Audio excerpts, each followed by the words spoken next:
या निश्चित अनुपात का नियम। ये अंक की योजना से देखें तो 1 अंक, 2 अंक, 3 और 4 अंक, लगभग चारों प्रकार के पैटर्न में ये प्रश्न पूछा जाता है। अब प्रश्न के जितने हिस्से हैं वो 3 हिस्सों को मिला के एक प्रश्न बनता है। सबसे पहला हिस्सा है प्रतिपादन, फिर प्रतिपादन के बाद आता है नियम, और नियम के बाद आता है उदाहरण। मतलब इन 3 हिस्सों को मिला दिया जाए तो एक 4 नंबर के फॉर्मेट में नियम कंप्लीट हो जाता है। और इन्हीं के कुछ एक एक हिस्से को परीक्षा में अलग अलग अंक की योजनाओं से पूछा जाता है। जैसे प्रतिपादन अलग से पूछते हैं तो 1 अंक में पूछ सकते हैं कि स्थिर अनुपात का नियम या निश्चित अनुपात का नियम प्रतिपादन किसने और कब किया था। 2 नंबर में अलग से केवल नियम पूछ सकते हैं, और 3 नंबर में अलग से नियम पूछ सकते हैं। 3 और 2 नंबर में लगभग एक जैसा आता है, और 4 नंबर में तीनों हिस्सों को बराबर पूछा जाता है। अब सबसे पहले अपन देखें स्थिर अनुपात या निश्चित अनुपात के नियम का प्रतिपादन किसने किया। तो सन 1799 में जोसेफ लुई प्राउस्ट ने किया था। 1799 जोसेफ लुई प्राउस्ट। अब इसके बाद नियम क्या है स्थिर अनुपात के नियम का। अब नियम देखते हैं। नियम को फिर अपन 2-3 बुलेट्स में बांट के और फिर एक साथ लिखेंगे तो नियम बन जाएगा। किसी भी रासायनिक यौगिक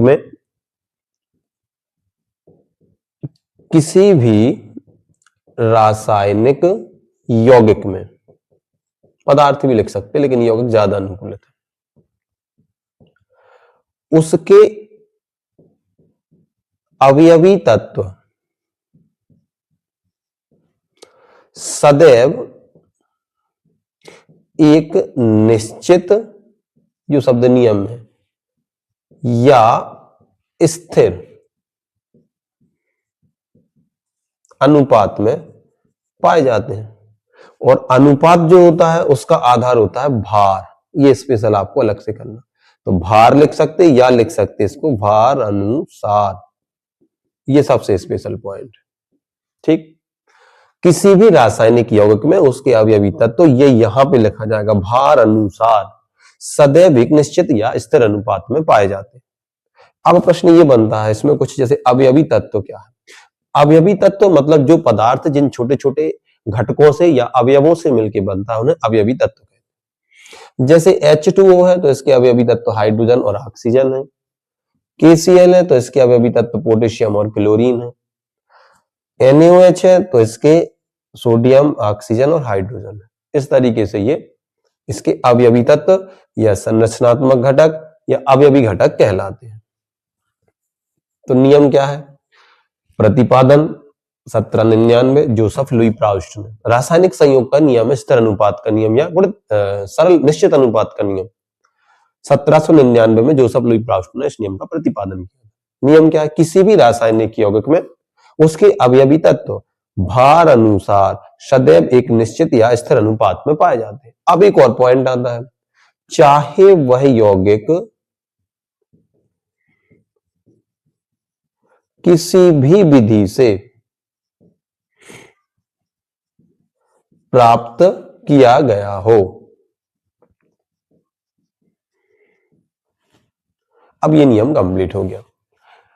इस नियम का प्रतिपादन जोसेफ लुई प्राउस्ट ने सन 1799 में किया था। नियम यह किसी भी रासायनिक यौगिक में उसके अवयवी तत्व भार अनुसार सदैव एक निश्चित या स्थिर अनुपात में पाए जाते हैं, चाहे वह यौगिक किसी भी विधि से प्राप्त किया गया हो।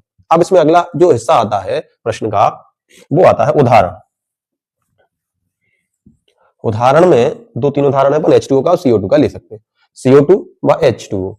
जल को कुआं से, तालाब से, नदी से, वर्षा जल से, प्रयोगशाला में हाइड्रोजन व ऑक्सीजन के सहायता से बनाते हैं।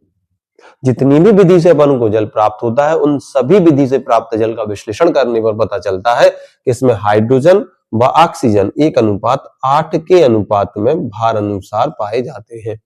ये कभी बदलता नहीं है। कार्बन डाइऑक्साइड को जलाने से कार्बन डाइऑक्साइड मिलती है, प्रयोगशाला में भी बना सकते हैं। सब प्रकार से प्राप्त कार्बन और ऑक्सीजन का जो कार्बन डाइऑक्साइड है, इनका मिश्रण 12:32 होता है हमेशा, अर्थात भार अनुसार सदैव निश्चित या स्थिर पाए जाते हैं। तो फिर से रिपीट करें, रासायनिक संयोग का दूसरा नियम स्थिर अनुपात या निश्चित अनुपात का नियम। इस नियम का प्रतिपादन जोसेफ लुई प्राउस ने सन 1799 में किया था।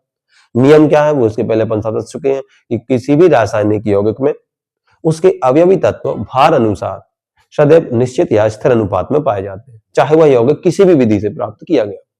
अब उसका अगला हिस्सा है प्रश्न का उदाहरण, जैसे जल कुआं से, नदी से, तालाब से, समुद्र से, प्रयोगशाला में हाइड्रोजन व ऑक्सीजन की सहायता से निर्मित करते हैं।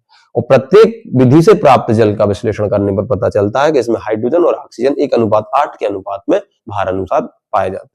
कार्बन डाइऑक्साइड भी प्राप्त करते हैं, जिसमें कार्बन और ऑक्सीजन का जो भार अनुसार प्रतिशत है वो 12:32 होता है। तो ये प्रश्न 1 अंक में, 2 अंक में, 3 और 4 अंक में तैयार है। 1 अंक में विकल्प में या तो वैज्ञानिक पूछते हैं या सन पूछते हैं, उदाहरण पूछते हैं। 2 नंबर और 3 नंबर में नियम पूछते हैं। 4 नंबर में पूरा प्रश्न पूछते हैं। तो आपको पूरा